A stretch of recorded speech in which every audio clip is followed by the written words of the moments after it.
Comenzamos entonces, este capítulo se llama Los hijos de la gran patria y tiene como objetivo hablar en torno al acto de independencia que sucedió en 1821 y los previos a esto, para la cual nos acompaña Rubén Guerra. Rubén, coméntanos un poco, cómo comienza este gusto por la historia que tienes tú? Pues en un inicio creo que había algunas personas que de chiquito siempre me decían a mí que yo era bien curioso. Entonces creo que esta curiosidad, como saber el porqué de las cosas, por qué la lluvia viene de este lado, o sea, por qué de repente la independencia fue en 1921 y no otro año, o sea, este tipo de cosas me llevaron como a leer, a investigar y de forma aficionada es que de repente he ido como aliando ideas, hechos y por así decirlo, construyendo como una versión diferente a la que usualmente se nos enseña en las escuelas, no por el hecho de que esté equivocada, sino porque a veces es muy breve. O sea, tal vez de repente se aborda una materia, pero de forma, ay, la independencia fue tal día y fue así.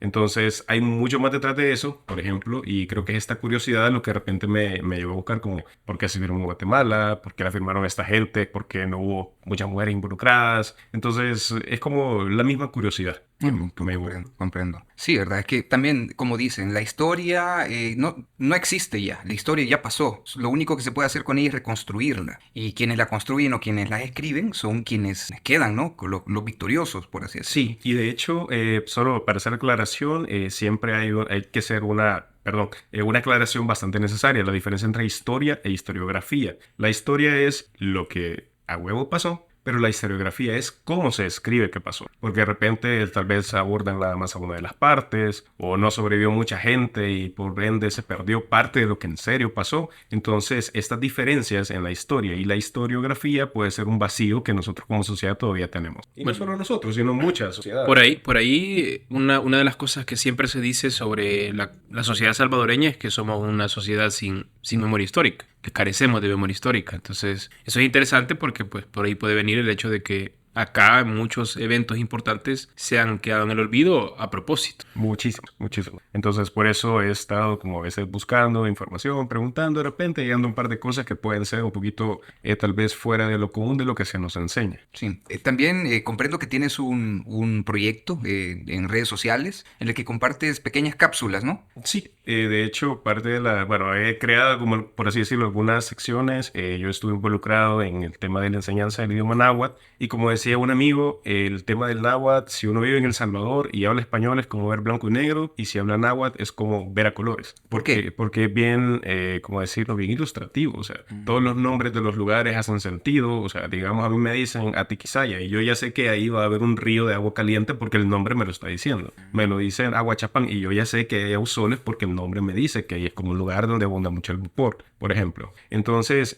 a través de este tema es que de repente vienen saliendo como otras cosas a la luz y he ido, o sea, de repente he tenido como buena interacción, la gente pregunta, hemos montado como ciertas secciones y a veces, dependiendo de la época del año, abordo como ciertos temas. Bueno, hoy estamos en verano, vamos a hablar como de los frutos que se dan en el verano, por ejemplo. Y es básicamente eso, como para conocer un poquito de todo desde varias perspectivas. Perfecto. Tú eres oriundo de Chalatenango, ¿verdad? Échalate, sí, échalate. ¿Cómo te encuentra la gente en redes sociales? Y coméntanos un poco de lo que has compartido. Bueno, en todas aparezco como Chalatecus y quizá la principal es como TikTok, que es donde a veces se ha divulgado un poquito más el contenido y generalmente es relacionado con estos temas de naturaleza, historia, cultura, de forma siempre amateur, ¿verdad? Solo para ir Hace poco me parece que una página bueno, un periódico digital había compartido algunas cápsulas tuyas acerca de una cabaña perdida en medio de Chalatenango. Sí, de hecho, por algunos factores que también vamos a hablar más adelante, Chalate siempre ha sido un lugar que ha tenido ciertos momentos de abandono, entonces hay bastante infraestructura, puentes, carreteras, cabañas, haciendas que están ahí abandonadas y que también son un buen spot para fotos, para turismo, para ir a babucear un rato. Rubén, y así como una pregunta un poco exagerada,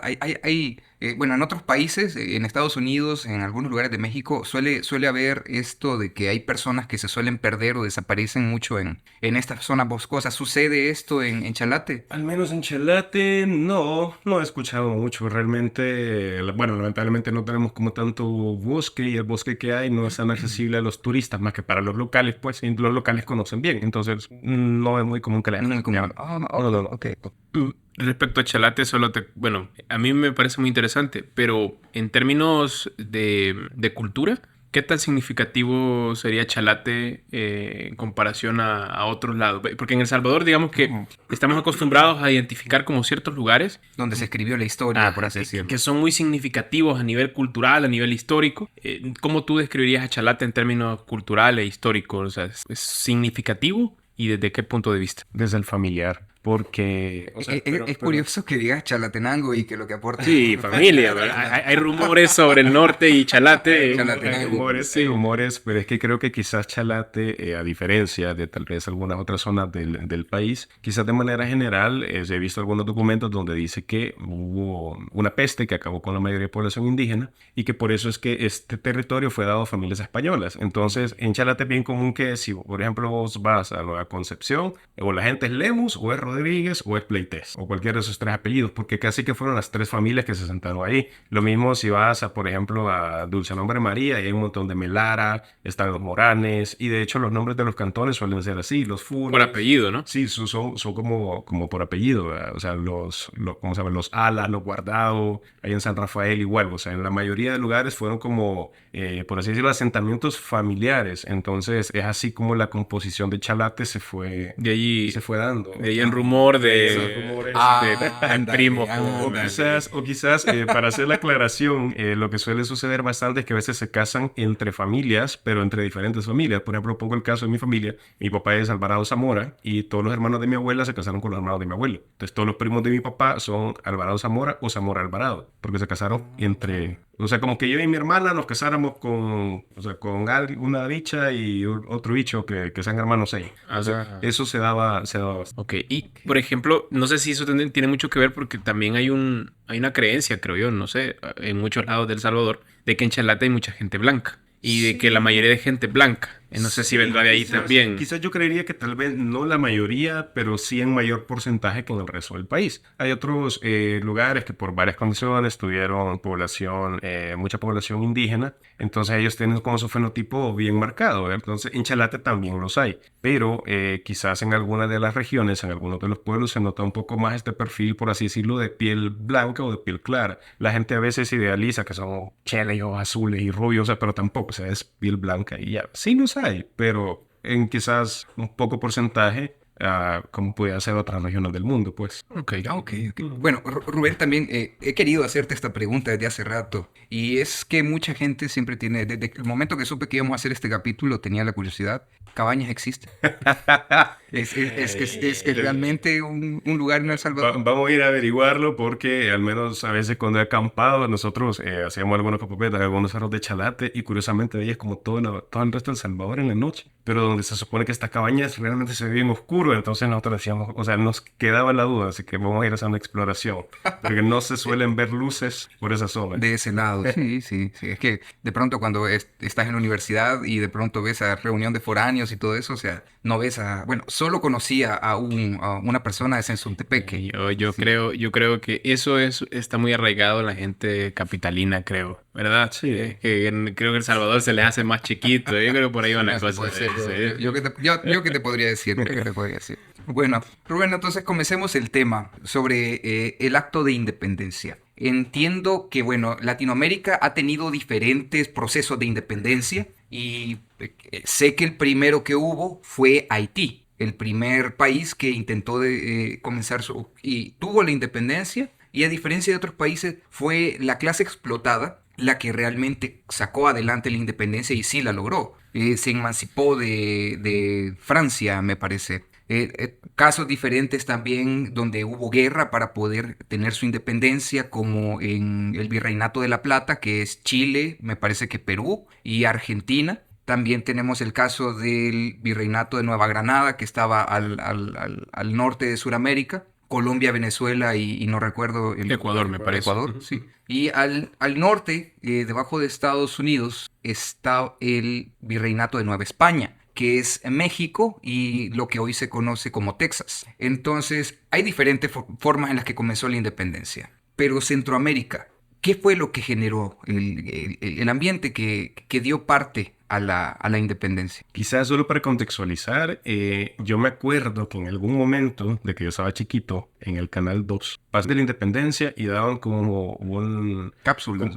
No, o sea, solo ponían como una imagen, así en septiembre, mes de la independencia, y salía como un barco yendo a medio mar, ¿verdad? Entonces yo me imaginaba que era como que los españoles se fueron. O sea, según yo, era como, "Ay, váyanse", ¿verdad? Y los españoles se fueron. Pero realmente, ya cuando uno ve un poquito más el tema historiográfico, ya se da cuenta que en realidad no fue así. Entonces, quizás para poner un poquito de contexto, creo que es bastante necesario no hablar solamente de El Salvador, sino lo que estaba pasando en Europa en aquel entonces. Quizás para ponerlo así en palabras bien sencillas, lo que sucedió, grosso modo, es que Inglaterra y Francia son enemigos naturales, tendrán sus razones, pero en aquel entonces para Francia le era muy difícil atacar a Inglaterra. Pero Portugal es muy amigo de Inglaterra. Entonces jugamos a Portugal, ¿verdad? Entonces Francia, para poder atacar a Portugal, tenía que pasar por España. Napoleón estaba en aquel tiempo, Ajá. estaba haciendo mezclas en vivo en toda Europa, ¿verdad? Exacto. Entonces los soldados franceses se iban haciendo de vergue por toda España. Entonces, lógicamente, al rey de España no le gustó.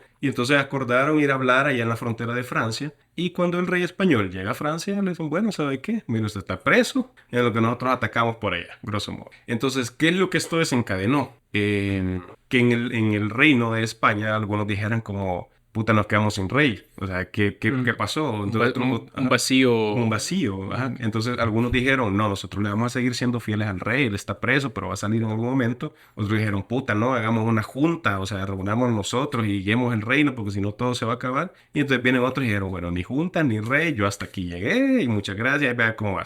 Entonces, en este caso fue Argentina, o sea, el virreinato de La Plata. Es el primero que dice... Safo. Safo. Vean cómo les va, yo no tengo nada que ver en esto. Entonces creo que también influye el tema geográfico, pues Argentina es la colita de Sudamérica, entonces es bien difícil que tuvieran como cierto control, es bien difícil estar tributando desde aquí para allá la mercancía, whatever, entonces en ese sentido era mucho más conveniente decir, bueno, muchas gracias, hasta aquí llego. Entonces, ¿qué es lo que sucede? Que cuando el Virreinato de La Plata dice esto, los demás dicen, bueno, puta, yo también, o sea, si estos ya se soltaron, pues o sea, hasta aquí Yo llegamos. también puedo. Ajá, porque España estaba tan metido en su desvergue que lo que menos vino a poner atención en aquel entonces El fue Imperio Español en América. el Imperio Español en América. Entonces, bueno, después se arregla el desvergue en Europa y ese es un otro costal, pero es donde aquí ya queda, por así decirlo, esa semilla de la independencia. Pues entonces sucede eso de los 1810 más o menos, y el primer grito de independencia se da acá para 1811, donde la gente ya dice independencia y sale la típica imagen de Matías Delgado repicando acá en la iglesia de la Merced. Las Mercedes. Entonces eso sería como, por así decirlo, el contexto internacional de la independencia y cómo vino a afectar a El Salvador. Entiendo que el movimiento literario que estaba en aquel tiempo y que dio parte a estas ideas de independencia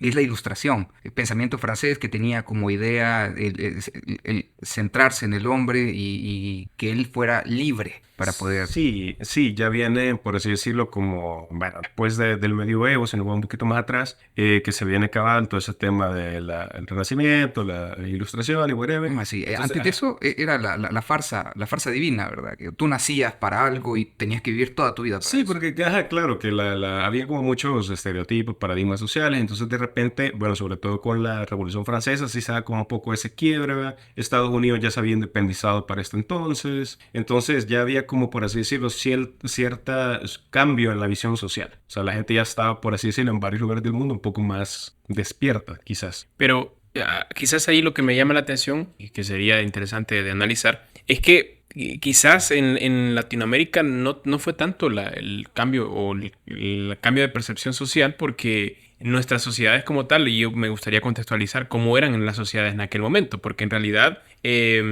digamos, el acceso a educación era una cuestión súper limitada, muy clasista, donde solamente los criollos podían acceder a una educación. Las universidades eran contadas en toda Latinoamérica, eran muy pocas. Entonces, es bien difícil pensar en que la sociedad salvadoreña fue la que realmente impulsó la independencia. No sé cómo lo contextualizas tú. Sí, acá creo que hay una cosa, perdón, una cosa personal que me gusta mencionar mucho, es que, para poner en contexto, mi abuelita, ella se crió con la hermana mayor de su abuela. Ujú. Cuando mi abuelita nació, en el 32, esta viejita, mi tía Julia, ya tenía 72 años. Entonces, esta tía Julia había nacido como en 1850 y algo. Ok. Entonces, mi abuela me cuenta cosas que ella vivió con alguien que había nacido en 1850. Entonces, por ejemplo, una de estas pasadas que mi abuela me cuenta es que cuando se murió su bisabuelo, su abuelo, no sé quién era, no lo podían enterrar porque no había hombres en el pueblo. Porque dicen que todos los hombres andaban huyendo por la guerra del presidente regalado, dice mi abuela. O sea, mi abuela no sabe quién era el presidente regalado, solo sabe que había una guerra y que los hombres tenían que irse a huir porque si no los iban a llegar a reclutar. Entonces, a veces he procurado preguntarle a mi abuela un poquito de eso, pero realmente si ella para esos años, o mi tía Julia,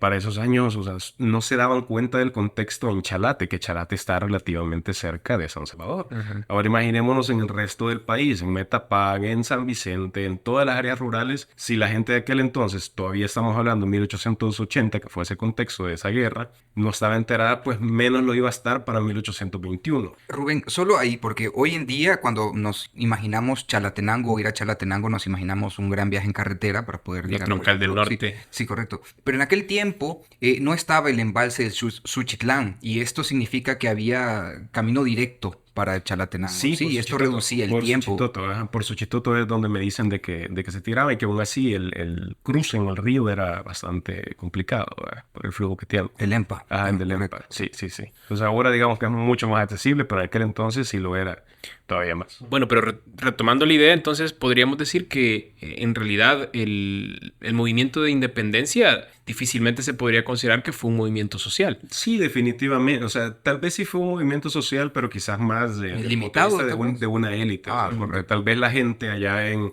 Chalate, Morazán, al menos el salvadoreño común, el centroamericano común de aquel entonces, probablemente ni estaba enterado. O sea, de seguro las personas que tomaron esta decisión de independizarse tenían ellos, o sea, no por moda, como hey, Argentina se independizó, nosotros también, ¿verdad? O sea, no era como un trend, esa cosa, no era un trend de TikTok, o sea, o sea, deberían de haber ciertos motivos detrás de eso para decir, bueno, nos independizamos. Sí, tenemos ahí los impuestos que tenían que pagar. Bueno, recordemos, ¿verdad? No es que aquí se generara dinero, sino que lo que se producía en las colonias era lo que se mandaba como tributo a España, ¿no? Sí, entonces creo que también hay que más o menos imaginarnos cómo era El Salvador en aquel entonces.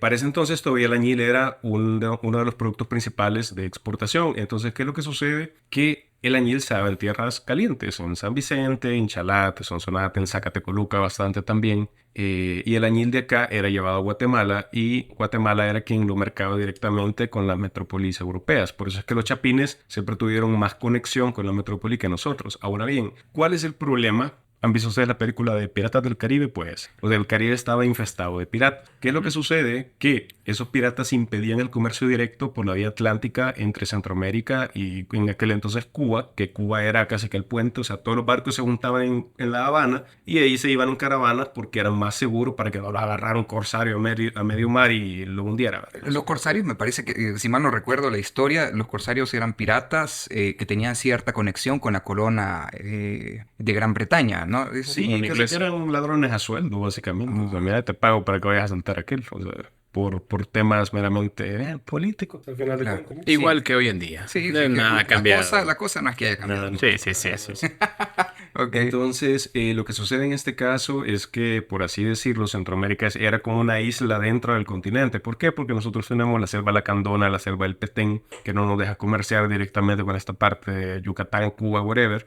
Y tenemos los piratas del Caribe por este lado, entonces casi que la única salida era a través de Guatemala para México y poder pasar hasta Cuba y lo que ustedes quieran. Creo que precisamente por eso la capitanía centroamericana era Guatemala y eran las provincias de Guatemala. Era Entonces, sí, el reino de Guatemala, que fue llamado durante aquel entonces. Entonces, El Salvador de 1821 tuvo que haber sido casi que una serie de fincas regadas en todo el país que se juntaban en Ciudad y iban a mercar a Guatemala, de Guatemala para saber dónde, para Veracruz y Veracruz para La Habana y de La Habana para España. Entonces, ¿qué era lo difícil de esto? O sea, que imaginémonos lo difícil que pudo haber sido la ruta estar dependiendo de decisiones políticas, o sea, el hecho de enviar una carta, que viniera una nota, o sea, era muy difícil el tema de la comunicación también con en aquel entonces. Me parece que de Guatemala a San Salvador eran 7 días de viaje para poder. Imaginemos ahora en verano, en verano En la invierno. sequía, en invierno con las lluvias, o sea, realmente un camino bien difícil. Entonces, aquí es donde se da, por así decirlo, todo este desvergue que la Mara dice, puto, o sea, ya no, o sea, ya hasta aquí llegamos nosotros también, o sea, nos independizamos. Entonces, ¿quiénes tuvieron que haber estado detrás de esto? Pues, para mover gente, me imagino que tuvo que haber sido como el poder eclesiástico, porque era el que movía las masas, el poder militar también y sobre todo el poder económico, porque gestionaron la independencia, ponernos de acuerdo de que a Costa Rica, o sea, tenían que llevar cartas, enviar comida, organizar una reunión ahí en Guatemala, para eso necesitaban dinero detrás de eso. Entonces, de seguro casi que estaba la iglesia, el poder económico, político y religioso en ese caso, ¿verdad? Para poder armar ya todo. Las élites de cada... Todas las élites, Sí, sí. correcto. Por eso es que de repente en Los Hijos de la Gran Patria vemos ahí metidos varios sacerdotes, empresarios, gente que tenía muchas haciendas. Entonces se ve que eso estaba básicamente metido ahí. No fue tanto como el caso de Haití, por ejemplo, que ahí fue básicamente los esclavos quienes se rebelaron. O sea, que ha sido Sí, es que las condiciones de una Haití eran condición terribles. diferente. Prácticamente era una masacre la extracción de caña y todo eso. Entonces, para ellos era más barato ir a traer nuevos esclavos que Que procurar una cuidarlos. vida para sus esclavos, ¿verdad? Entonces, a raíz de eso es que se genera Sí. la revuelta, ¿verdad? Bueno, entonces ya vamos viendo que comenzó esto, me parece que en 1911. En 1911. 1811. 1800. Se están adelantando 100 años. Sí. Entonces, ¿qué pasa en este periodo de 1811 a 1821 que se hace por fin la firma? Eso fue una de las cosas que yo también me preguntaba, porque siempre se nos enseña, vaya, el grito de independencia fue el 5 de noviembre de 1811 y la independencia fue en el 21, entonces yo decía, puta, 10 años para... Hubieron nadie nos explica qué pasó. tres intentos más, si mal no Por eso. equivoco, para poder hacerla. Pero de igual manera no hubo... Es que, bueno, creo que ahí lo que nunca nos explican es que en ese periodo sucede lo de las guerras napoleónicas, el reino de España se recupera e intenta retomar el control en cada una de las colonias, en cada uno de los virreinatos, y ahí es donde se da toda esa transición, ¿no? Me parece. Esa transición. Y a nivel interno, también yo a veces me he puesto a pensar eso. Me imagino que mucha gente también estaba en contra de la independencia. Gente que tal vez de repente tenía algún supuesto, o sea, que fuera directamente con la corona. Es el caso, No, y me parece que el Virreinato de la Plata, que... Y es que hay que recordar que la gente que vivía bien en los virreinatos en realidad eran españoles, la mayoría. O criollos. Pero ellos se sentían españoles en realidad, los criollos, porque en realidad habían nacido acá, pero toda su familia era España y de repente se iban a pasar sus vacaciones a España, ¿no? Entonces, Otra cosa que no cambia, gente ajá, que es de cosa- aquí y que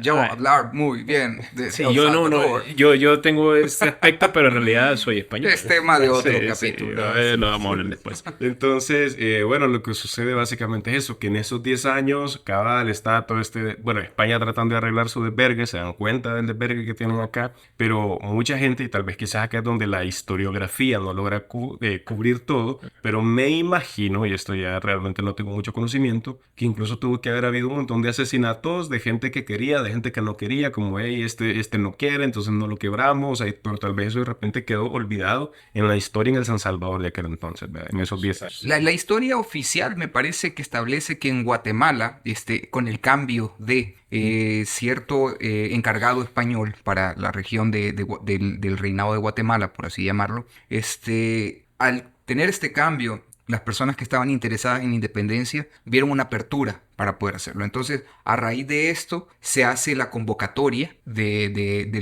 las diputaciones, creo que se llama, de las regiones con diputación, para poder mandar un delegado a la ciudad de Guatemala y a raíz de esto comenzar el acto de independencia. Me parece que Matías Delgado estaba dentro de los convocados para presentarse a esta actividad. Y ya esto culmina en 1821, Sí, por favor. 1821, con la firma del acta de independencia.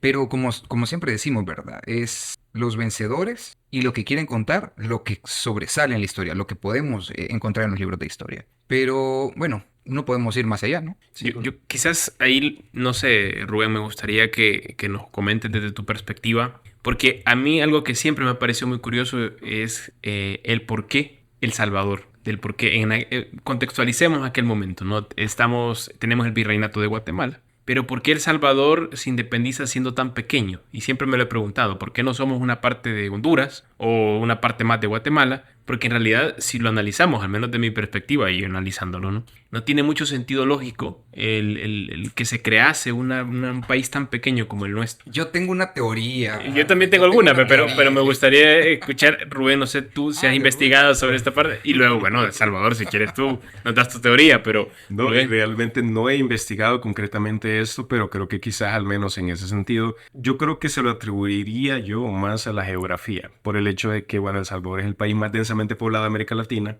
y tenemos realmente un clima, aunque la gente se queje, pero tenemos un clima bastante agradable, tenemos tierras súper fértiles, entonces El Salvador es un lugar bastante bueno para vivir. O sea, Nuestra propia región nos protege incluso de huracanes. Cabal, no hay huracanes, o sea, tenemos La propia geografía, la digamos. propia geografía, entonces creo que hace de que El Salvador sea un lugar, por así decirlo, bastante próspero y que crea condiciones fáciles para vivir desde el punto de vista al menos de la comida y de las condiciones de desastres naturales por el tema de los huracanes, que creo que también en ese sentido era como fácil de administrar. Entonces El Salvador, o sea, creo que El Salvador tenía suficiente trabajo administrando Chalate, San Vicente, Sonsonate, San Miguel, etcétera, etcétera, para que, bueno, entonces ustedes sean ustedes, creería yo. Esa es realmente como una teoría mía. En cambio, Honduras, tal vez que es un país que en aquel entonces era mucho menos poblado, tenía como Mayagua aquí, Tegucigalpa por allá, Santa Rosa y Copán por allá, entonces, bueno, ustedes que están tres, están lejos, ustedes van a hacer uno solo, para que, pues sí, esté más o menos cargado. Entonces, creería que tal vez se podría deber desde el tema de la densidad geográfica, perdón, de la densidad demográfica, pero eso realmente es una cosa que yo estoy diciendo ahorita, como yo lo veo. Probablemente hay otros motivos puntuales. Sí, porque por ahí escuchaba que uno de los motivos principales era la cuestión económica, que cuentan que, digamos que las familias más poderosas en realidad estaban ubicadas por esta zona. Sí, en parte también, bueno, al menos durante el tema del añil, que El Salvador era de los principales países productores, el problema siempre fue con los chapines de aquel entonces, porque ellos eran los que tenían el monopolio, básicamente. O sea, los chapines le compraban a los salvadoreños de aquel entonces el producto y se lo compraban a un mal precio. Entonces, siempre había como esta rivalidad entre El Salvador y Guatemala. Entonces, a El Salvador últimamente lo que le convenía es decir, bueno, yo hasta aquí quedo. Por eso es que El Salvador siempre tuvo, por así decirlo, más este impulso independentista que el resto de otros países. Incluso El Salvador, cuando se convoca a todos los diputados, por así decirlo, para esta asamblea en la que se va a establecer el lineamiento de la independencia, hubo cierto periodo para que se definiera si íbamos a ser una región centroamericana unida. Y entonces, los salvadoreños fueron los más opuestos a esto. Y me imagino que tiene razones en esa idea. Sí, de hecho, bueno, la independencia cabe mencionar que también es un tema unilateral. Es como que, bueno, estamos casados y yo digo, mira, aquí está mi acta de divorcio y ella la firmé y ahí vemos qué hacer. Entonces, porque de hecho España básicamente se tardó como 60 años para reconocer la independencia de las Indias. O sea, fue como... O sea, España decía que las colonias seguían siendo colonias suyas, pero las colonias decían, bueno, mira, ya no tengo nada que ver con vos. Era así como una relación tóxica, como era, ya cortamos, Sí. allá estuvo. Ella asimilalo, por favor, ya Superalo, superalo. bueno, Y no sos vos, bueno, sí sos vos, no soy yo. Pero lo que sucede es que, bueno, ahora es como, bueno, ya me independicé. ¿Y ahora qué? O sea, ¿qué hacemos? Puta, nos unimos a México. México está con Iturbide ahorita. Sí, estaba el rey de México en aquel Ajá, en tiempo. aquel entonces, el imperio de Agustín Iturbide. Incluso nosotros estuvimos un tiempo dentro de ese reinado que hubo. Nosotros, El Salvador, la región de las provincias de nuestro divino Salvador del mundo, que era como se llamaba, me parece, esta zona, si mal no me equivoco. Entonces, en algún momento, me acuerdo que esto lo comentaron en la historia, en historia ya como por sexto grado, que nos mandaron un ejército mexicano. Sí, porque de hecho, bueno, cabe mencionar quizás para contextualizar que El Salvador siempre fue un poco más liberal que Guatemala. Guatemala, por haber estado más cerca de la corona, porque ahí estaban las instituciones religiosas, siempre fue como más conservador. Entonces, cuando ya se este proceso de independencia, creo que Guatemala siempre procuró mantener como su status quo, así va, la capital aquí está, seguimos con la iglesia, seguimos vendiendo a nosotros vemos aquí le vendemos, whatever. Pero El Salvador sí fue como, bueno, puta, hagamos otra cosa, ya somos independientes, dejemos eso ya, Bueno, otra busquemos. Me recuerdo una parte importante con lo de la religión. Es que una de las primeras cosas que se impulsó fue el crear un no sé cómo se llama, yo la verdad no soy, no estoy muy enterado de cómo es el organigrama de la iglesia, pero tratar de crear un arzobispado, ajá, me parece, en San Salvador, porque estaba en Guatemala. Sí, correcto. De hecho, no recuerdo el año en el que se creó, pero creo que fue uno de los productos de básicamente esta independencia, ya tener como su propia representación eclesiástica acá. Pero eso fue lo que llevó, por así decirlo, como ese relajo con México, porque San Salvador no se quería anexar, Guatemala sí, entonces fue donde viene el ejército mexicano por acá, pero en eso los mexicanos les roban Texas y los estados de arriba, entonces se van, y Centroamérica se vuelve a quedar como, bueno, ¿y entonces Sí. qué hacemos? De hecho, Centroamérica por ejemplo, Chiapas estuvo contemplado dentro De Guatemala. no, es de centro, sí, creo que me parece. Pero es que había algo que se llamaba el país de los Altos. El estado de los Altos. El estado de los Era Altos. Chiapas y creo que era parte, y Es era de Belice, Guatemala, creo eso que era conozco. Belice. Parte de Belice también. O sea, Porque de hecho, a Belice se lo arranca, bueno, es interesante porque eso se lo arranca Reino Unido o el tiempo, Gran Bretaña. Gran Bretaña en aquel momento, el Reino Inglés, se lo arranca a España porque es como está de moda el añil, aquí puedo sacar Oh, y puedo bueno, hacer allí.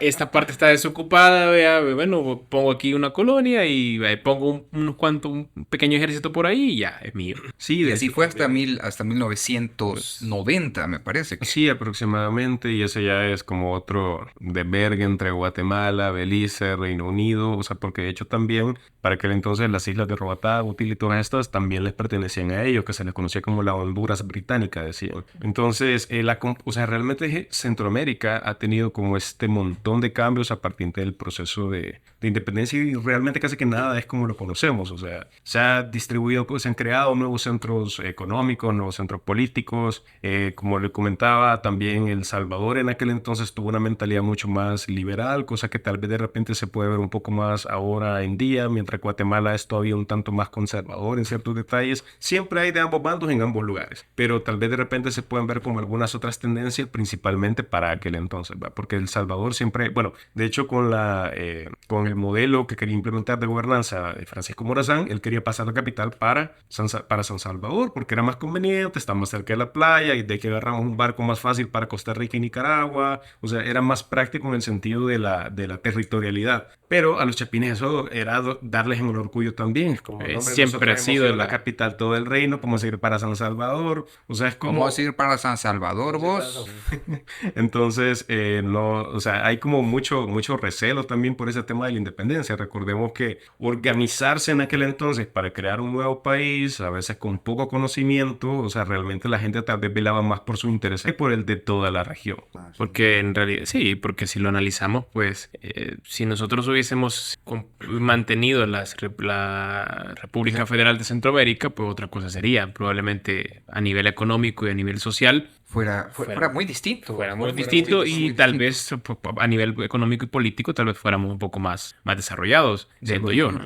Quizás tendríamos como más peso, creo yo. Hay un libro que me gusta mucho que se llama Historia de Centroamérica.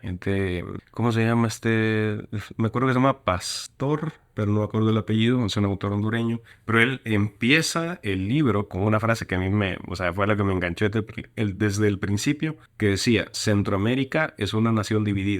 Y entonces después él comenzaba a argumentar por qué Centroamérica para él es un solo país Bueno, que estaba dividido. es que eso es bien interesante porque, bueno, no sé, yo alguna vez tuve una oportunidad de estar en un congreso con todos los países, representantes de todos los países centroamericanos, un congreso estudiantil. Y es bien interesante porque uno se da cuenta que en realidad somos más parecidos de lo diferentes que somos. La verdad sí, pero nos hemos enfocado quizás más en nuestras diferencias.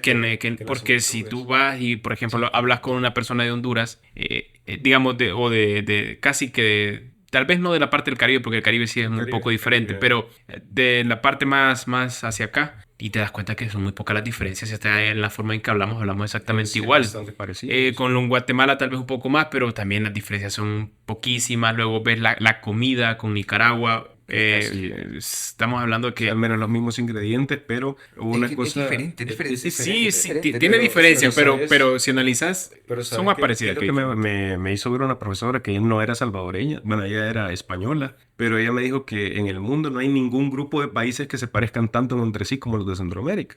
Ajá, porque, o sea, vos puedes, o sea, España y Portugal son dos cosas diferentes. Italia con Francia, tampoco. Entonces, tal vez de repente algunos de África, los árabes, sí, por todo el proceso que ellos han tenido, Los nórdicos tal vez, que son pero muy similares. sí, o sea, imagínate Suecia, Noruega, tienen hasta idiomas diferentes. Pues sí, En cambio, Centroamérica somos, o sea, al final siempre las mismas variantes regionales, como puede ser un argentino del norte con un argentino de la Patagonia, pues, o sea, pero realmente son el mismo país y creo que ese sentido de identidad y lo que de repente no se ha trabajado mucho, o se ha perdido más bien. o yo creo que al final, quizá no es que no se trabajó, se perdió, sino que intencionalmente se boicoteó. Intencionalmente Yo se creo que boicoteó. eso. Sí, Por ahí va la cosa. O sea, a mí me conviene ser un solo país y ataco a este. Creo en la población esa idea de que somos diferentes, de que no debemos llevarnos bien. Y bueno, al final. Y de hecho, también una cosa por lo que tal vez de repente puedo recibir mucho hate, por eso lo voy a decir, pero sucede una cosa bien interesante en el tema de algo que se le llama construcción de Estado, que es cuando los gobiernos quieren crear como esta identidad de la salvadoreñidad. El nacionalismo. Como este nacionalismo, cabal. Ujú. Entonces, ¿qué es lo que hacen? Pues comienzan a cambiarle el nombre a los volcanes. Le ponen Ilamatepec. O sea, ¿pero qué es lo que hacen? Agarrar un nombre de náhuatl mexicano que no tiene mucho que ver con el náhuatl de aquí, porque era mejor agarrar un libro que preguntarle a un indígena de los de Panchemalco. Como, uy, ¿verdad? No me voy a preguntar a un indígena, mejor agarro un libro. Entonces le ponen Ilamatepec, los locales ni enterados, y lo mismo sucede, por ejemplo, con el volcán Chichontepec. O sea, Chichontepec. O sea, eso, yo que hablo náhuatl, no me suena para nada náhuatl. Pues, o sea, sí suena náhuatl, pero no el náhuatl de aquí. Tú me comentaste esto en una conversación previa de que el lenguaje que nosotros utilizamos, bueno, se utilizaba, el náhuatl que se utilizaba en El Salvador, el náhuatl pipil, por así decirlo, Sí, era muy nuestro. distinto al náhuatl que se Es bien encontraba distinto. al sur de México, ¿verdad?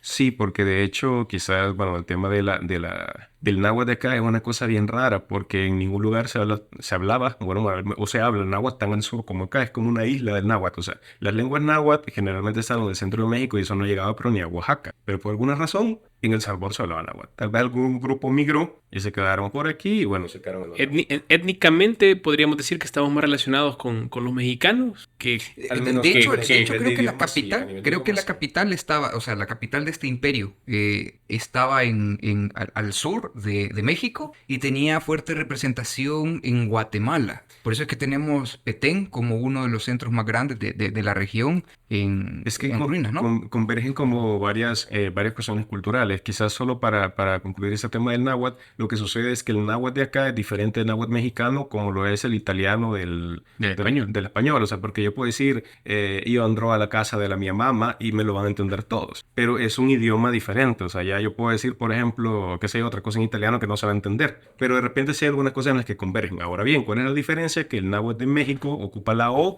y nosotros ocupamos la U. Ellos tienen como una T más sonorizada, como t, y mientras que la de aquí es una T más simple. Por ejemplo, si la palabra mono en náhuatl mexicano, puede ser que me equivoque como lo diga, pero sonaría algo así como osumachi, más así. Y alguien de aquí lo diría usumati. Entonces, cuando los españoles venían conquistando, trajeron indígenas tlaxcaltecas que hablaban este náhuatl mexicano, y cuando ellos oyeron aquí fue como, hey, puta, este maje habla náhuatl también, pero bien que lo hablaban diferente. Entonces decían como, él habla... Náhuatl pipil. habla como pipil, que significa Niño, ¿verdad? Eso sí lo había que significa escuchado. niño, o sea, que es como cuando un niño dice yo quiero oír, o sea, en lugar de yo quiero oír, o sea, le sonaba a ellos como que era un niño que todavía no dominaba. Un náhuatl mal hablado. Ajá, le sonaba como un náhuatl mal hablado a Más ellos que tenían tropicalizado, tropical. una cosa así más pero regional. o sea, para los mexicanos de aquel entonces era un náhuatl mal hablado. Entonces aquí es donde sale. Ahora es normal, como cuando escuchas hablar a un caribeño que se ajá. come palabras. Sí, o de que- repente vos puedes decir que alguien dice el ferrocarril de Puerto Rico y yo digo, no puede hablar, puedo decir yo, o sea, porque no pronuncia la R bien, Sí, pero es que no es eso. todos es su sabemos dialecto, es correcto, la que forma. en Latinoamérica está el español, por así decirlo, y el chileno. Que es una cosa que... Totalmente. Entonces por ahí viene, por así decirlo, como esta construcción de Estado que en aquel entonces quisieron hacer y, por ejemplo, comienzan a tomar un montón de nombres en náhuatl mexicano, comienzan a crear con estos héroes, porque así como tipo Atlacat, que no hay ningún No existe, ¿verdad? porque igual, o sea, si nosotros somos españoles y venimos a conquistar a esto, yo no voy a poner como que ellos tuvieran un héroe que luchó valientemente contra nosotros, o sea, no. O sea, los españoles no iban comenzaban a escribir la historia en su contra. Entonces muchos de los estados comienzan a crear como estos indios, que el cacique en Nicaragua, que el indio Lempira, que Tecunumán en Guatemala, que el indio Tlacata aquí. Entonces, por así decirlo, como crear esta identidad que también fue creando como este separatismo entre los países de acá de Centroamérica. O sea, esta misma construcción de estado trató de consolidar como algo nacional, pero fragmentó la centroamericana. Que al final le jugó en contra al Imperio Español, porque luego cuando intentaron recobrar un poco los distintos virreinatos, fue algo que le jugó en contra, el hecho de que estuvieran tan separados. Sí, es que también hay que ver una cuestión, vaya. Por ejemplo, o sea, se separa Centroamérica, Guatemala, por así decirlo, pero tenía otros problemas más grandes donde ya se estaba librando batallas. Teníamos al norte el virreinato de Nueva España, que realmente México y Texas, que era un monstruo. Enorme. Al sur tenías dos, ¿cómo se llama? Dos virreinatos, el virreinato de Nueva Granada y al sur tenías el virreinato de La Plata, el Río de la Plata. Y yo creo que Centroamérica como región, económicamente hablando... Era un poco insignificante. Sí. En términos O sea, mira, económicos, es que hay que territoriales, era Es que insignificante. hay que decir una cosa, ¿vale? Posiblemente sí, económicamente en las otras regiones, sí, pero el flow que Centroamérica daba, pues, Eso es no, otra no, cosa, sí, eso es otra cosa. sí, lo perdieron, papá. Bueno, pero regresando a los hijos de la gran patria, podríamos concluir entonces, y yo creo que eso es algo que ahora se dice mucho. En mi época, cuando yo era estudiante y estaba niño, ¿verdad? No, nunca nos lo decían en escuela. Estaba pipil. Pipil. No se decía y nunca me lo dijo, ningún profesor me lo dijo, pero creo que ahora ya se dice mucho y es que podemos concluir que los hijos de la gran patria tenían mucho, pero no eran realmente héroes ni patriotas, ni mucho menos, ¿no? Sí, Había intereses. Eran otras cosas, pero... De hecho, una cosa que yo incluso descubrí hace poco es que, por ejemplo, Matías Delgado era primo de Manuel José Arce. Y porque su papá había sido uno de los intendentes españoles desde 1700 no sé cuánto, y que también están emparentados con los Arazamendi, que eran otros de los próceres. Entonces, al final era, por así decirlo, como un grupo de amigos, familia, conocidos, que tenían sus propios intereses en decir como, bueno, ya nada con España y que al final de cuentas ya nada con los chapines tampoco. Entonces, por ahí es donde creo que se mueve más que todo la cosa. De hecho, sí, creo que en el acta de independencia que se firma, había como cierta discusión en torno a las notas que se utilizaron para poder decir nos independizamos, pero siempre conservamos cierta relación con España. Hay gente que dice que el acta de independencia realmente no era un acta de independencia de España, sino que lo que estaban reclamando era poder ser los criollos quienes tuvieran dirección del país y ya no, y claro, quitarse el tributo. Hay información, yo he leído sobre eso, que dicen que una de las cosas que menos les gustaba era que por mandato del rey español, la élite política de cada una de las regiones tenía que ser un español, no puede ser un criollo. Ellos podían tener todo tipo de desarrollo a nivel económico, pero a nivel político no. Tenía que ser un español conectado directamente con la corona. Sí, era una forma de mantener como siempre el mismo. Y entonces por ahí iba, digamos, la principal molestia. Era como, bueno, nosotros trabajamos acá, ya aquí nacimos, somos los dueños casi de todo, pero no podemos tener nuestro representante político. Nos lo imponen desde la corona. Viene alguien que no conoce absolutamente nada y quiere venir a mandar. Sí, de hecho yo creo que a veces si me pongo en el lugar de ellos, a mí me diera cólera también. Como, bueno, ¿y por qué ponen a este maestro? Yo soy el que está aquí, el que hace todo. O sea, yo soy el que tiene la hacienda y este solo viene y de seguro recibe un buen salario. O sea, de seguro tuvo que haber generado mucha molestia en ellos. A veces nos preguntamos como, más bien, no nos preguntamos por qué se dio eso de la independencia. O sea, solo sabemos que se independizó y hasta ahí se nos dice, ahí nos quedamos. Sin preguntar quién fue, por qué, cómo fue, quiénes se murieron, cómo lo hicieron. O sea, porque de hecho yo hasta hace poco leí el acta de independencia, que de hecho me pareció bastante cortita y bien súper escueta, pues. O sea, es como, casi que, somos salgamos del compromiso.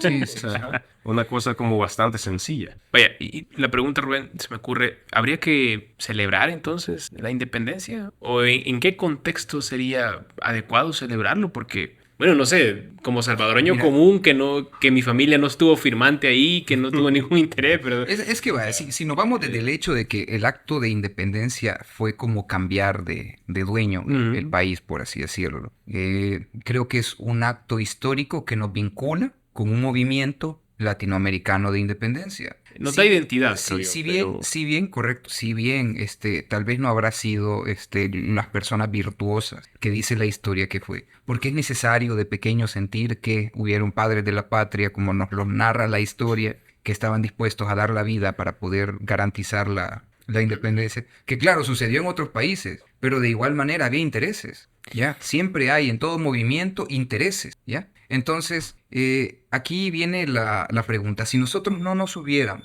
digamos que en aquel tiempo, y tal vez voy a reformular la pregunta, si en ese momento no se hubiera comenzado con el acto de independencia, ¿esto cómo se iba, o sea, se hubiera dado más adelante? Yo creería que sí. ¿Era inevitable? Yo creo que en algún momento iba a pasar. O sea, creo que ese sentimiento de autonomía, de querer ser uno dueño de sus decisiones políticas y económicas, creo que en algún momento sí hubiera tenido que pasar. O sea, ya estaba pasando en Estados Unidos, y entonces creo que de alguna manera esa influencia tarde o temprano iba a llegar acá, a El Salvador, y iba a ser inevitable. Ok.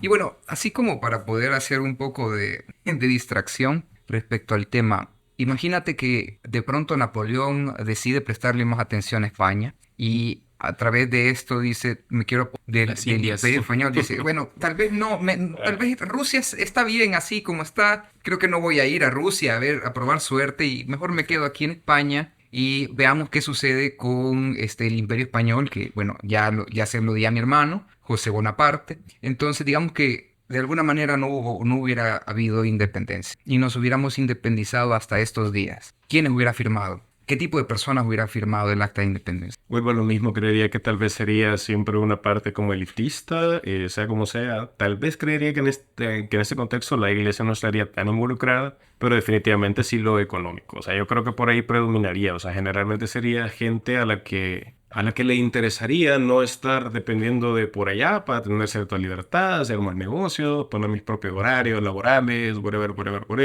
Entonces yo lo ligaría más al poder económico, que creo que al final es el motor de todo. Es que yo creo que podemos tomar ejemplos, ¿no? Porque bajo esa perspectiva podemos ver qué ha ocurrido con esas regiones que todavía no se han, o que se han independizado hasta hace poco, algunos todavía no. Ocurre mucho con Gran Bretaña. Sí, que la ma- Commonwealth. que man- la Commonwealth que mantienen Pero es que es diferente. pequeñas regiones. Es bien Y, diferente. Es bien diferente a como en antaño. no, Porque- o sea, pero si tú te fijas, en algún momento todas esas colonias de ultramar debieron haber estado en una situación similar a como estuvimos nosotros.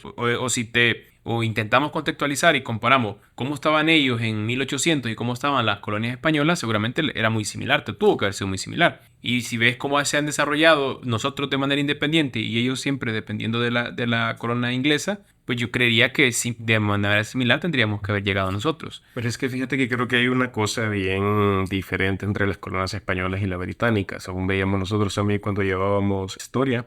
Es que, vaya, imagínate vos sos la reina Isabel de Castilla y yo soy, ¿cómo se llama este? Cristóbal Colón. Mira, reina, fíjese que yo quiero ir a ver qué hay allá detrás del mar y deme un barco con unos hombres. Préstame pisto. Lanita, dame la luz. Préstame algo para ir a ver. Miren, no le garantizo que vuelva, pero usted presta. Entonces, vos como reina no le ibas a dar a tus mejores navegantes. Como, mira, ahí están esos condenados a muerte. Ahí van los presos. Si quiere, llévenlo. Y si vuelve, bueno. Y si no, pues se agradece, ¿verdad? O sea, entonces, el proceso de, por así decirlo, de la invasión, los inicios de la invasión de América Latina estuvo más que todo ligado por condenados a muerte que vinieron aquí, se hicieron los grandes señores de América y mandaron a traer mujeres, porque aquí solo había mujeres indígenas y Ushnoya. Entonces mandaron a traer a las gente que tal vez se dedicaba a vender caricia, como dicen, ahí en España, y que se vinieron a convertir en las grandes Tiene un señoras rococopa. Ajá. y se vinieron a convertir en las grandes señoras de América. Entonces, desde ahí creo que ya marca como una cosa. Cuando Inglaterra ya decide hacer esas exploraciones y, bueno, en el caso igual, Holanda, cuando descubre Nueva Ámsterdam y Nueva York y todo eso, ahí es como otro tipo de perfil de gente que llega a ser la invasión, porque te das cuenta, bueno, invasión, llega a ser la invasión a América del Norte y las colonias británicas, de repente, tal vez era un perfil un poco más, ¿qué? Culto, voy a decir, que de repente los que Son más colonizaron cultos, América. No es tan correcto eso. De hecho, también tenían la misma situación. En muchos de los casos, Los sí, colonos que traían, de hecho, no recuerdo muy bien cuál era el término que utilizaban para poder referirse a ellos, pero también eran personas que estaban dispuestos a escapar de. Sí, correcto. Y- Ajá. Sí, no era la totalidad, pero buena parte sí. Y hay un caso muy curioso, y es que si bien el tiempo de la colonia y el proceso de colonización fue brutal, el paso a la esclavitud que sufrieron los indígenas en Latinoamérica, comparado al que hubo en Estados Unidos, fue muy diferente. Sí, totalmente. Casualmente, los españoles tenían ya para el momento en el que ya se estableció la colonia y todo eso, manuales, en los que, si por ejemplo tú como dueño de esclavos, castigabas de más o hacías algo, teóricamente, eso estaba teóricamente, ¿sí? Podías ir hasta preso. Pero los ingleses, y esa es la diferencia, los ingleses no tenían este manual. Y para los ingleses los esclavos eran solo un objeto. Es que la diferencia también viene a partir de la iglesia, porque recordad que Gran Bretaña se vuelve protestante y se aleja de la iglesia. Y entonces como que ese extra de mesura que tenía un poco la corona española con la esclavitud venía también un poco de la iglesia, que era mal visto, pues. A nivel documental, A nivel escrito, a nivel teórico. Es teóricamente. Teóricamente, ellos entonces se vendían como que la corona española era un poco más, digamos, conservadora y era un poco más educada, pues, con la cuestión de la esclavitud. Pero media vez vos estuvieras a favor de la... Eso y era otra cosa. En la práctica era otro pisto, ¿verdad? Porque si no estabas a favor de la iglesia ya era... Pues sí, entonces se mezclaba un poco el interés eclesiástico y la cuestión de la esclavitud. Y en Inglaterra, pues era como, aquí nosotros somos protestantes, no nos interesa lo que nos digan. Y la esclavitud, sí, yo sí siento que fue un poco más dura, y sobre todo para los afroamericanos y la gente Sí, no, definitivamente el tema de la esclavitud sí, pero me refiero, por así decírtelo, con el perfil, o sea, no me refiero a que sea más cruel o no con los esclavos, sino que tal vez el perfil, por así decírtelo, era un poco más apegado a la corona. Lo vemos en el caso de Canadá, por ejemplo, que todavía ellos le deben no sé qué a la reina. Bueno, sí, ellos todavía pertenecen a la Queen, entonces ellos siempre mantuvieron, por así decírtelo, como esa identidad más fuerte apegada al reino de España, y aquí fue otra cosa, fue como, bueno, aquí nosotros somos los que mandan.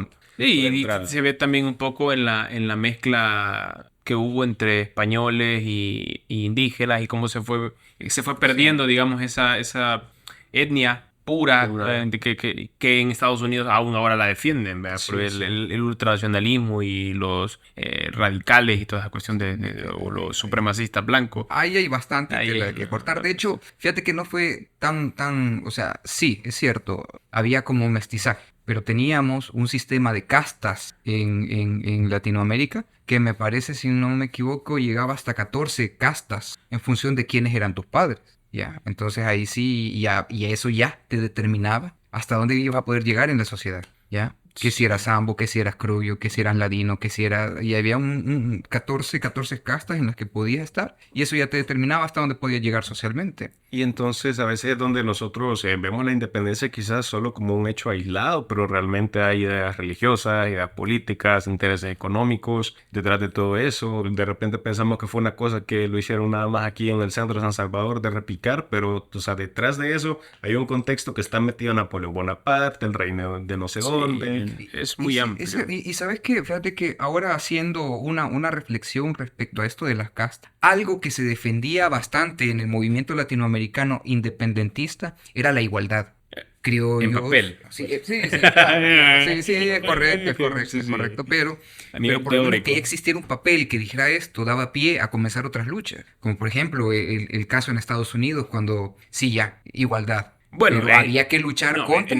Hay que aclarar, Estados Unidos te lo venden como el país de las libertades y de donde tú puedes cumplir tus sueños, pero hay que decirlo, si La libertad se ha ido ganando. No, y los derechos no son para todos, o sea, no es lo mismo ser un estadounidense blanco a ser un estadounidense afroamericano, no partir de la misma línea, no tener las mismas oportunidades, y las libertades hasta 1960 eran las mismas. Tanto así de que vos tenías que ir a tu baño de negros y vos a tu baño de blancos, no podías entrar a comer a cualquier restaurante. Y eso fue en el siglo XX, no estamos hablando de hace mucho. Ajá, eso fue. Y eso sí siento que a partir de la independencia en América Latina, sobre todo, siento que eso sí se hizo bastante bien, esa igualdad, porque una persona, o sea, siempre manteniendo niveles económicos y todo lo demás, pero no era como que vos, por ser pobre, no puedes ir a comprarte a tu ropa. O sea, si tenés el dinero, dale. Al menos yo siento que eso en El Salvador y en todos lados, no sé si en algún otro lado de Latinoamérica se marcó tanto, pero siento que sí fuimos un poco más liberales en ese sentido. Es que, ¿sabes qué? Bueno, aquí creo que ya estamos entrando en otro tema, pero yo creo que quizás en Latinoamérica no es tanto un tema tan Racial. racista, no es tan racial, sino que es más clasista. O sea, Ajá, sí. a mí me vale ver que si somos negros, chévere. Si pero tenés plata, esto no hay problema. pues, exacto. o sea, entonces creo que Somos es por en ahí. ese sentido el liberalismo puro, ¿no? Hasta cierto punto. Capitalismo puro y porque tenés duro. que ver, tenés que ver a Maximiliano prohibiéndole la oportunidad de nacionalizarse a cualquier persona afroamericana en El Salvador. Sí, o sea, sí, Sí, o sea, tienes eso no es razón, sí. así que me digas eso es liberal. Y la limpieza étnica que hizo, además, Sí, ¿verdad? Que sí. prácticamente erradicó Sí, que le llamó Sí, limpieza sí, étnica, erradicó prácticamente a los indígenas con la matanza del 32. Sí, Una entonces, gran parte, sí. Incluso a raíz de eso hubo mucha gente que sí conservaba la historia y la cultura, pero tuvo que ocultarse. Sí, o sea, al final nosotros creo que todos, si hacemos un análisis genético, todos somos gran parte indígenas, ¿no? Pero se perdió esa identidad vínculo, cultural. correcto. Entonces, y aquí quiero regresar un poco porque me parece muy interesante hacer este nexo. Porque a nivel político nos dividimos con la independencia, se fueron formando los países, pero ya existía un vinculamiento étnico, lingüístico, ya que tú hablas náhuatl, y ya había una distribución. ¿Cómo era esa distribución en términos de lenguaje, por ejemplo? ¿Cómo lo clasificarías tú? Porque sé que al oriente eran lencas y digamos, de paracentral ahora hacia el occidente éramos pipiles. Entonces, ¿cómo bueno, ya pasándonos como a ese tema, quizás, bueno, lo que se ha documentado, lo que he visto es que si habían al menos unos 6 idiomas acá en El Salvador, o sea, al menos idiomas, en la totalidad, no dialectos, sino que idiomas como tal. Entonces estaba el náhuatl, el lenca, el cacaopera, que se hablaba cabal en ese pueblo de ese nombre, y para algunos he visto que también documentan el maya chortí en la zona de Chalatenango. Para Metapan he visto que se ha documentado uno que le nombraban Alahuilac, y no recuerdo cuál es el otro, pero siempre estaban, por así decirlo, como idiomas minoritarios. Estaban los pipiles, los chortís, los lencas, los pocomame. ¿Qué otra tiene?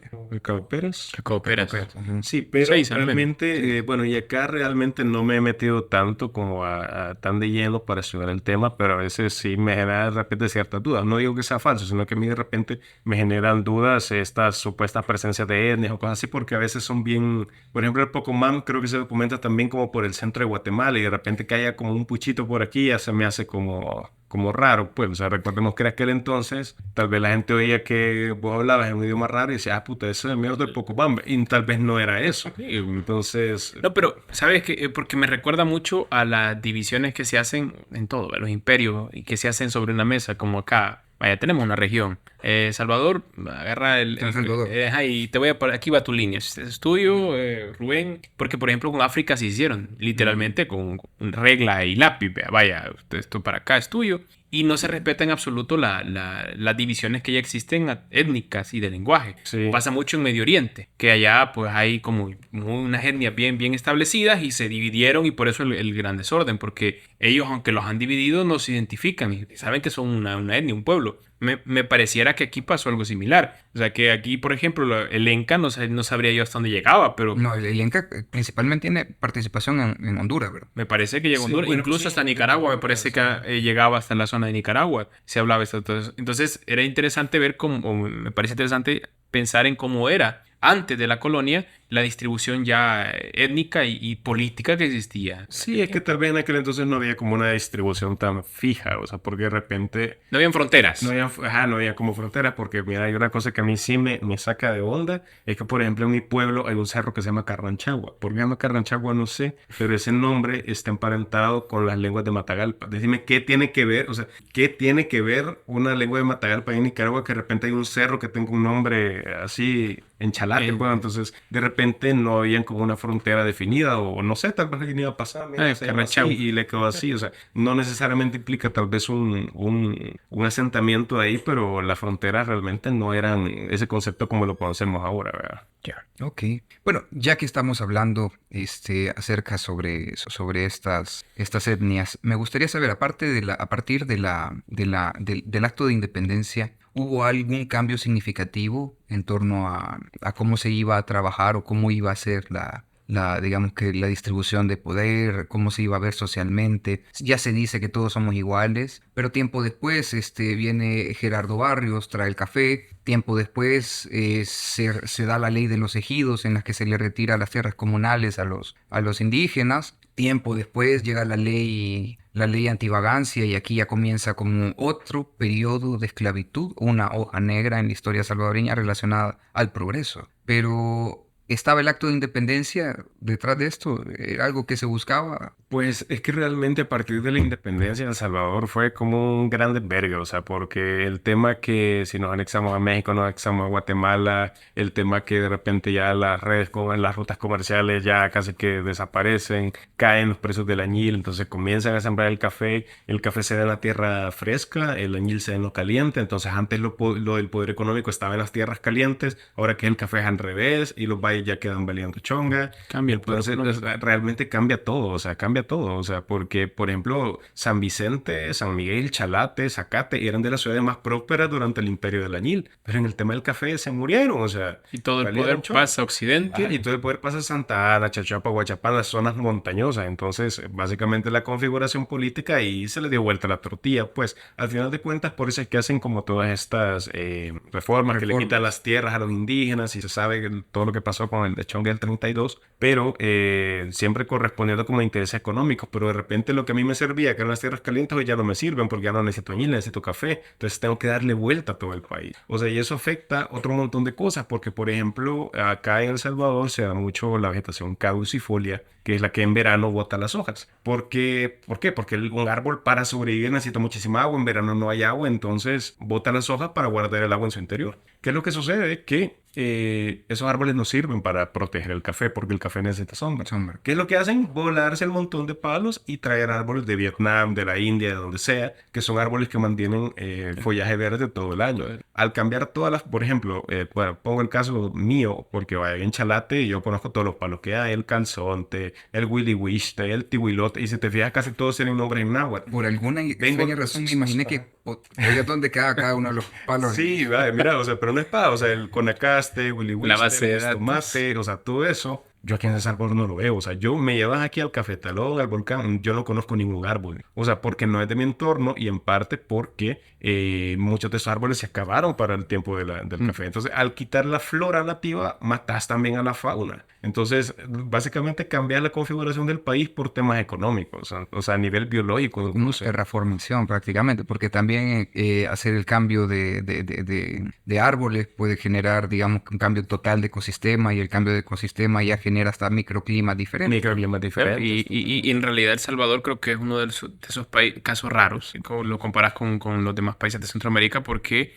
no tenemos biodiversidad o una biodiversidad tan grande, ¿no? Está Fíjate muy que- limitado. Fíjate que tal vez sí, pero no en todas las regiones, porque, por ejemplo, aquí en los bosques cafetaleros, si bien es cierto que tienen un muy buen follaje, capta mucha agua y sea como sea un bosque y te trae también ciertos beneficios, pero tal vez no tiene tanta fauna como, por ejemplo, lo que puedes encontrar en las zonas de Morazán, que no se alteraron el ecosistema, donde todavía salen ahí las fotos de los jaguares, que se viralizó en correcto. Facebook hace poco, ¿cómo se llama? El puma, perdón, y ese tipo de cosas. Pues igual en la zona de Río Sapo, o sea, el hecho que sea plantas nativas le da más oportunidad a los animales también. Entonces, tal vez sí hay mucha biodiversidad, pero es No. o sea, Pero si lo comparamos con, No, sí, es que es con el diferente. porcentaje de territorio, ves que en realidad lo que nos queda como biodiversidad es un porcentaje Tal bajísimo. vez lo que sí tendríamos es tal vez aves. Sí tenemos variedad de aves. Podría ser. ¿Por qué tenemos variedad?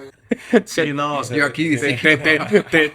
Sí, yo. Dejémoslo en que este tema para otro episodio. Me encantó la seguridad con la que tenemos aquí. Pues, no, realmente ese es tema para otro, o sea, para otro capítulo, ¿verdad? Pero sí, o sea, también como les repito, quizás el tema económico es el que también viene a afectar incluso hasta niveles biológicos, pues, o sea, todo el tema del clima.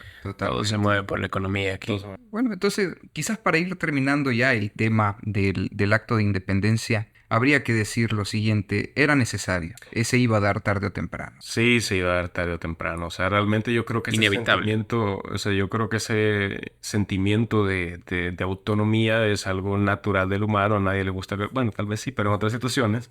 Pero Siempre con estar sometido consentimiento. con consentimiento, siempre con consentimiento. Ya saben, si te colonizan,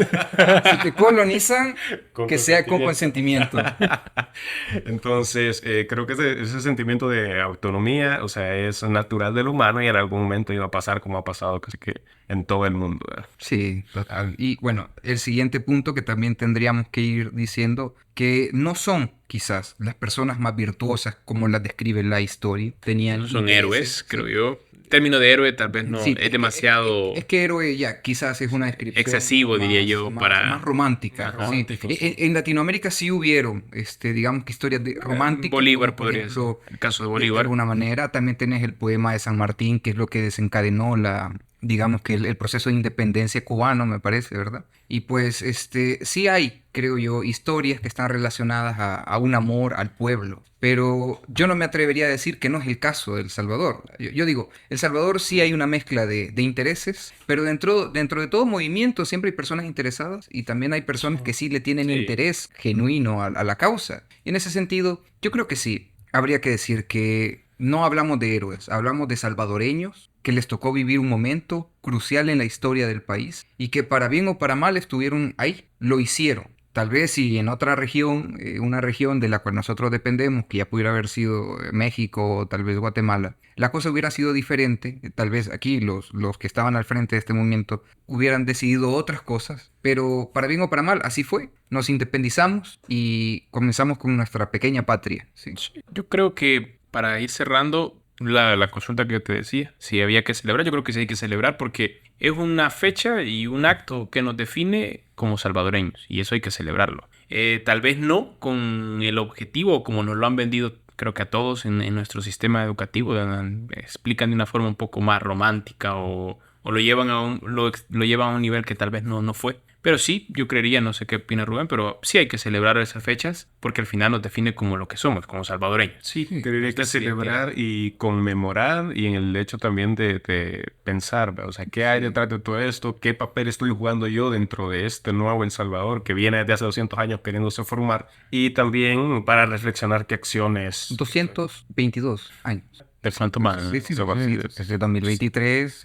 Ha sido, sí. Sí, es correcto, 202 años. Es correcto. 202. Y quizás también sería importante reflexionar. Ya tenemos la identidad salvadoreña, de alguna u otra manera. La ya hemos ido tenemos, construyendo, sí. digamos. Pero también sería bonito ir pensando que esto no fue un caso aislado. Éramos una región unida, éramos una región centroamericana que tenía quizás en aquel momento más oportunidades de ser una gran patria, ¿no? Sí.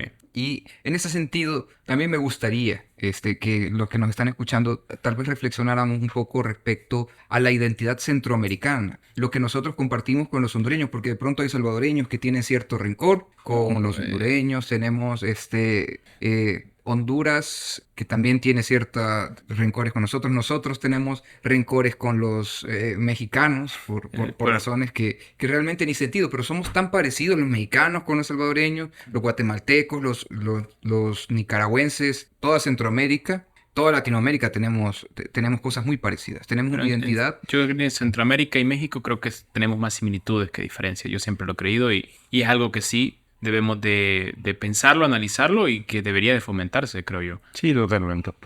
Entonces, ahí está para reflexionar todo el mes. Ok, Rubén, te agradecemos mucho que nos hayas acompañado en este primer capítulo. Esperamos poder contar contigo para otros capítulos que tenemos en esta primera, planificados en esta primera temporada de Chachalaca. Sí, Café, sí, supuesto, sí va a haber café. Sí va a haber café, no te preocupes.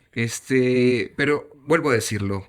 Este proyecto nace con el objetivo de hablar de lo nuestro, hablar de lo que como salvadoreños, como centroamericanos, no salvadoreños, como centroamericanos somos, lo que compartimos, pero en este momento, en esta primera temporada, quizás nos vamos a enfocar en El Salvador, porque también, primero lo que tenemos cerca, Sí, ¿verdad? digamos, es el tema que un poco más dominamos. Sí, sí, correcto.